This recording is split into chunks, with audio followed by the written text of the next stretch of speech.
गोविंद हरे मुरारी, हे नाथ नारायण वासुदेवा। बोले श्री कृष्णचंद्र भगवान की जय। अब देखिए भागवत कथा संयमतक मणि की कथा आई है भाई। यहाँ श्री सुखदेव जी महाराज कहते हैं कि हे परीक्षित, सत्राजीत भगवान सूर्यदेव का बहुत बड़ा भक्त था और वे उसकी भक्ति से प्रसन्न होकर और उसके मित्र बन गए थे और उन्होंने उसे एक संयमतक नामक मणि दी है उनको। और सत्राजीत एक दिन उस मणि को अपने गले में पहनकर और द्वारकापुरी आए हैं। तब उस मणि की तेजस्विता के कारण लोग उसे ठीक से पहचान नहीं पाए हैं, क्योंकि मणि का तेज ही इतना निकल रहा था कि उनका चेहरा बरोबर दिखाई नहीं दे रहा था। ऐसा जबरदस्त मणि था वो। और उसकी क्या विशेषता है आगे कथा में सुनिए। तब भगवान श्री कृष्ण ने ही उन लोगों को बतलाया कि ये सूर्यदेव नहीं है, क्योंकि उनका तेज ही इतना फैल रहा था। ये तो सत्राजीत है। और सत्राजीत को जब भगवान श्री कृष्ण ने उस संयमतक मणि की महिमा मालूम हुई, तब उसने उस मणि को अब ठाकुर जी की सेवा में सिंहासन पर विराजमान कर दिया है। तो परीक्षित, यह मणि प्रतिदिन 8 भार सोना देती थी। वो क्या देती थी? संयमतक मणि उसका जो भार था उससे 8 गुना सोना देती थी। और जहाँ भी ये पूजित होकर रहती थी वहाँ दुर्भिक्ष, महामारी, ग्रह पीड़ा, सर्प भय, मानसिक भय और शारीरिक तथा मायावियों का उपद्रव कुछ भी नहीं होता था। ऐसी चमत्कारिक मणि थी। एक दिन सत्राजीत के भाई प्रसेन उस मणि को अपने गले में धारण करके और घोड़े पर सवार होकर अब वन में शिकार खेलने निकले हैं। वहाँ ऋषभराज ने अब उसे मार डाला है। उन्होंने उसे चमकीली वस्तु जानकर और अपनी गुफा में ले जाकर रख दी है। और वहाँ उस मणि के अब उसके जो बच्चे थे वो उस मणि से खेलने लगते हैं। तो सत्राजीत ने जब देखा कि उनका भाई प्रसेन अभी तक नहीं आया है, तब अब उसके मन में विविध प्रकार की शंकाएं उत्पन्न होने लगी है। तब वह कहने लगा कि बहुत कुछ संभव है कि श्री कृष्ण ने ही मेरे भाई को मरवा कर वह संयमतक मणि ले ली है, क्योंकि वो संयमतक मणि पहनकर वो गए थे ना द्वारका। तो इस प्रकार से उनको यही शंका प्राप्त हुई है। तब श्याम सुंदर भगवान की लीला ही अद्भुत होती है और ये भक्तों पर कृपा किया करते हैं। और लोगों के द्वारा जब यह कलंकित समाचार कृष्ण भगवान को प्राप्त हुआ है, तब भगवान श्री कृष्ण ने अपने रथ पर सवार होकर और ऋक्षराज जामवंत पर कृपा करने के लिए अब वहाँ पहुँच गए हैं। जामवंत जी कौन थे बताइए? कब जन्म हुआ था उनका? जामवंत जी राम जन्म में थे और राम जी की बहुत सहायता की उन्होंने जामवंत ने। जामवंत के बचन सुहाए, सुनि हनुमंत हृदय अति भाए। सुंदरकांड की पहली चौपाई है। आप रामायण पढ़ते हैं कि नहीं पढ़ते? पढ़ना चाहिए भाई। तो जामवंत जी ये राम जन्म में हुए हैं, वही राम ये जामवंत जी है। और इस प्रकार से अब उनकी द्वंद्व करने की अभिलाषा पूर्ण करने के लिए भगवान श्री कृष्ण जी अब उनके साथ चले, क्योंकि उनकी द्वंद्व करने की इच्छा अधूरी रह गई थी राम जन्म में। और वो चाहते थे कि मुझे कोई ऐसा योद्धा मिले कि मुझसे युद्ध कर सके। महान बलवान थे वो। और इधर द्वारकावासी आदि प्रमुख प्रवासियों ने इस कलंक को धोने के बहाने के लिए अब वे वन में जंगल में ढूंढना शुरू कर दिया है। और एक जगह पर उन्हें सिंह के और प्रसेन के यानी उनके भाई के जो नहीं दिख रहा है उसके पद चिन्ह दिख गए हैं। उसने अब उन लोगों ने यह तो समझ लिया है कि प्रसेन को सिंह ने मार दिया है, ऐसा ही समझ रहे सब। अब ये लोग उस मणि को खोजने के लिए सिंह के पद चिन्हों पर चलने लगे हैं। और आगे चलकर एक पहाड़ की गुफा के आसपास उन्हें ऋक्षराज और सिंह के पद चिन्ह मिले हैं। ये लोग मन में अब अनुमान लगाते हैं कि ऋक्षराज के बच्चे रोने लगे हैं। तब उन बच्चों की माँ ने अब चिल्लाना शुरू कर दिया है। उसकी चिल्लाहट सुनकर अब ऋक्षराज बड़ा ही क्रोध करके वहाँ आया है। जामवंत का ही नाम है ऋक्षराज। तो बच्चे जब रोने लगे, उसकी पत्नी चिल्लाने लगी है, तो वो बड़ा क्रोध करके वहाँ आया है और भगवान श्री कृष्ण को एक साधारण मनुष्य समझकर अब उससे वह युद्ध करने लगा है। रक्षराज जामवंत ने कहा, क्या कहा कि मैं जान गया हूँ कि आप एक प्रकार से कौन है, तो समस्त प्राणियों के स्वामी रक्षक पुराण पुरुष भगवान विष्णु ही है आप। क्योंकि वो भी तो भगवान के अवतार थे जामवंत जी, तो उन्होंने देखते बरोबर पहचान गए हैं कृष्ण को कि आप ही भगवान के अवतार है, पुराण पुरुष है, भगवान विष्णु है, और आप सबके इंद्रिय बल, मनोबल और शरीर बल है। इस प्रकार से हे प्रभु, मुझे स्मरण है आपने अपने नेत्रों से तनिक सा क्रोध का भाव लेकर और तिरछी दृष्टि से समुद्र की ओर देखा ही था। उस समय समुद्र में रहने वाले बड़े बड़े घड़ियाल यानी कि मगरमच्छ क्षुब्ध हो गए थे। उसको सब ध्यान आ गया कि प्रभु आपने जब लंका पर चढ़ाई करने के लिए समुद्र में से रास्ता मांग रहे थे ना, तो समुद्र ने रास्ता नहीं दिया था। तब भगवान ने एक तिरछी नज़र की तो एकदम से चारों ओर खलबलाहट मच गई थी समुद्र के अंदर, और इस प्रकार क्षुब्ध हो गए थे और समुद्र ने आपको मार्ग दे दिया था। सेतु आपने बनाकर और लंका पर चढ़ाई कर दी थी और रावण का नाश किया था। अर्थात प्रभु तब आपने उस पर सेतु बांधकर सुंदर यश की स्थापना की तथा लंका का विध्वंस किया। आपके बाणों से कट कट कर राक्षसों के सिर एक प्रकार से पृथ्वी पर लौट रहे थे। अवश्य ही आप मेरे वही राम जी, अब आप श्री कृष्ण के रूप में आए हैं।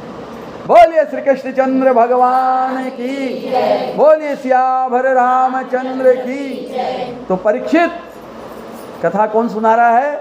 सुखदेव जी। किसको सुना रहे हैं? परीक्षित को।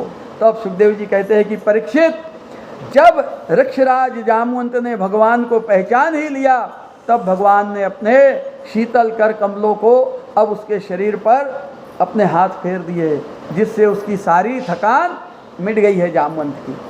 और भगवान श्री कृष्ण ने कहा कि प्रिय भक्त जामवंत जी, हम मणि के लिए ही आपकी गुफा में आए हैं, अथवा इस मणि के द्वारा ही मैं अपने पर लगे हुए झूठे कलंक को मिटा सकता हूँ। वो मणि लेने ही आए हैं, क्योंकि लोगों ने आरोप लगा दिया था, देखिए भगवान है तो क्या हुआ, उन पर भी लोगों ने कलंक लगाया है चोरी का, तो वही कलंक दूर करने के लिए, मिटाने के लिए भगवान आए यहाँ पर। और अथवा इस मणि के द्वारा ही मैं अपने पर लगे हुए झूठे कलंक को मिटा सकता हूँ। तो जामवंत जी का हृदय अब प्रेम के उद्देश्य से भर आया है और उन्होंने भगवान श्री कृष्ण की समयोचित पूजा की है तथा मणि और साथ ही साथ अपनी कन्या जामवंती भगवान को भेंट कर दी है कि प्रभु ये आपकी धर्मपत्नी बनाकर इसे ले जाइए। देखिए, इसे कहते हैं भगवान के प्रति प्रेम। मणि तो दिया ही दिया, साथ ही अपनी बेटी भी दे दी है विवाह योग्य भगवान श्री कृष्ण को। इस प्रकार जामवंती भगवान के श्री चरणों में अर्पित कर दी है। और परीक्षित, भगवान जिन लोगों को गुफा के बाहर छोड़ गए थे, उन्होंने 12 दिन तक उनकी प्रतीक्षा की थी और फिर अंत में परेशान होकर वे सारे द्वारका को लौट गए। 12 दिन तक रास्ता देखते रहे। उन्होंने भी अंदाज लगा लिया कि भाई कुछ न कुछ अनिष्ट हो गया, अब चलो अपन वापस। घबरा कर वो भी वापस भाग गए थे, वहाँ से द्वारका चले गए। और वहाँ जाकर सभी यदुवंशियों ने अब सत्राजित को भला बुरा कहा है। फिर भगवान की प्राप्ति के लिए दुर्गा देवी की आराधना करने लगे हैं सब। देखिए, माता जी ने पहले ही दुर्गा देवी का आज भजन गा दिया है। बजाइए ताली जोरदार, क्या बात है। ऐसे भगवान बुद्धि दे देते हैं हम सबको, मानते हैं कि नहीं आप? आज जितने भी भजन हुए हैं सब उनकी कथा बाद में आई है। इसीलिए कहते हैं कि वो भगवान घट घट की खबर रखते हैं। यहीं से आप पक्का समझिए कि वो सबकी खबर रखता है और क्या करवाना है उसको सब मालूम है किसके हाथ से। तो इस प्रकार से अब यदुवंशियों ने सत्राजित को बहुत भला बुरा कहा है और भगवान की एक प्रकार से प्राप्ति के लिए दुर्गा देवी की आराधना करने लगे हैं। उसी समय उनके बीचों बीच अब श्याम सुंदर श्री कृष्ण अपनी नववधू और संयमतक मणि के साथ में वहाँ प्रकट हो गए हैं। बोलिए श्री कृष्णचंद्र भगवान की जय हो। और इस प्रकार से भगवान ने अब सत्राजित को सुधर्म सभा में महाराज उग्रसेन के पास बुलाया है और जिस प्रकार मणि प्राप्त हुई है उसका सारा वृत्तांत उन्होंने सभी को वहाँ सुनाया है भगवान श्री कृष्ण ने। और वह संयमतक मणि अब उनको सौंप दी है। किसको सौंप दी है? सत्राजीत को सौंप दी है, जिसने आरोप लगाया था भगवान के ऊपर चोरी का। इसीलिए कहते हैं बहुत ध्यान से सुनना पड़ता है कथा। वो संयमतक मणि किसको दी गई थी भगवान के द्वारा? सत्राजीत को ही। तो भगवान ने सत्राजीत को दे दी है। नहीं तो इतनी कथा सुनाने के बाद तो कोई भी कहता है कि भाई मैंने इसे जीत कर लाया हूँ जामुन जी से, अब मैं नहीं देता हूँ। मगर भगवान भगवान है, किसी का लेना नहीं जानते हैं भगवान, सबको देना जानते हैं वो। और अरबों अरबों हाथों से इस संसार के मानवों को देते ही रहते हो। इसीलिए उनका नाम दीन दयाल पड़ा है। दीनों के दयाल है वो, सब कुछ देना ही जानते हो। मगर ये हमारी भावना होना चाहिए। हम तो देखते हैं कि भाई घर में मिठाई लाए तो क्यों भगवान को भोग लगाएंगे, कहीं भगवान खा गए तो। अरे वो खाता नहीं है, वो तो सिर्फ हमारा मन के भाव देखते हैं भगवान। इसीलिए हमने कहा था आपको कल कहा था यार कि जो भी नहीं आज ही कहा शायद कि जिस ऋतु में जो फल आता है पहली बार घर में हमारे सबसे पहले धो धाकर उसको अच्छे से भगवान को भोग लगाना चाहिए, फिर वो हमने खाना चाहिए। एकदम से लाकर घर में नहीं अपन ने नहीं खा लेना चाहिए, पहले भगवान को भोग लगाना चाहिए नई वस्तु का। तो इससे क्या है, भगवान प्रसन्न रहते हैं और हमको हमेशा नवीनतम वस्तुएं भगवान प्रदान करते हैं। इसीलिए उनको भोग लगाना चाहिए। वो खाते तो नहीं है, सिर्फ हमारे भाव देखते हैं। जिस प्रकार की रामदेव बाबा की कथा में या फिर सत्यनारायण भगवान की कथा में आपने पढ़ा है, सुना है कई बार, लेकिन ध्यान नहीं रहता है। जो व्यापार धंधा करता था रत्नों का, उसने ये विचार किया कि भाई इतना सुंदर हार है तो मैं ये रामदेव जी को भेंट कर दूंगा। मगर आने के बाद उसकी नीयत में खोट आ गई। तब भगवान ने खुद उनको कहा कि आपने जब संकल्प किया था समुद्र के अंदर ही कि मैं ये रामदेव जी को दे दूंगा ये हार, तो हमको तो वो हार उसी समय मिल गया। ऐसे होते हैं हमारे भगवान, भक्तों का मन रख देते हैं वो। तो इस प्रकार से आज भगवान श्री कृष्ण ने भी वही संयमतक मणि सत्राजीत को लौटा दी है। और इस प्रकार से अब सभी ने भगवान से क्षमा प्रार्थना की है और उन्हें अपनी सुंदरी कन्या सत्यभामा भी दे दी है। किसने? सत्राजीत ने। ये सत्राजीत की कन्या है सत्यभामा।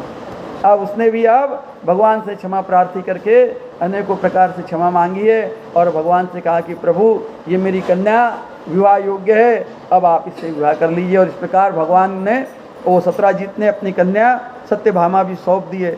और वह मणि अब भगवान श्री कृष्ण को अर्पण कर दिए उन्होंने। खुद सत्राजीत ने मणि भी अर्पण कर दी। देखिए मणि एक ही है, लेकिन भगवान के पास लौट लौट कर वापस आती है। जिसका जिस पर अधिकार है सही, वो चीज़ उसके पास ही आती है, चाहे वो फिर पूरी तरह से घूम के क्यों ना आए। और ये घूम कर ही आ रही है ना। पहले जामवंत जी ने दिया और मणि के साथ में अपनी पुत्री भी दे देगी। अब सत्राजीत ने भी, भगवान ने जब सही बात सब कर दी और उसके हाथ में वो मणि दे दी है, तो अब ये सत्राजीत ने भी वो मणि भी भगवान को दे दी है और अपनी पुत्री सत्यभामा भी भगवान को दे दी है।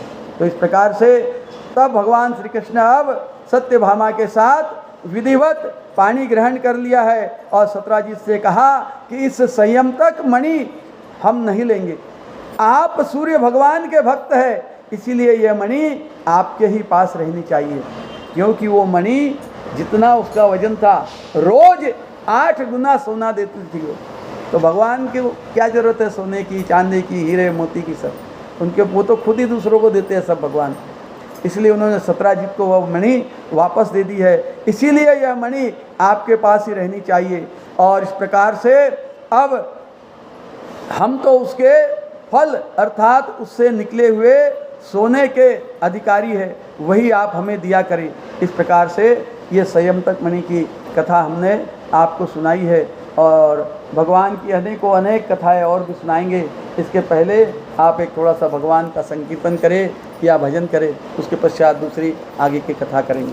बोलिए श्री कृष्णचंद्र भगवान की जय। बोलिए अपने अपने माता पिता गुरुदेव की जय। बोलिए पितृदेव भगवान की जय। लीजिए जल्दी से भगवान का भजन बोलिए।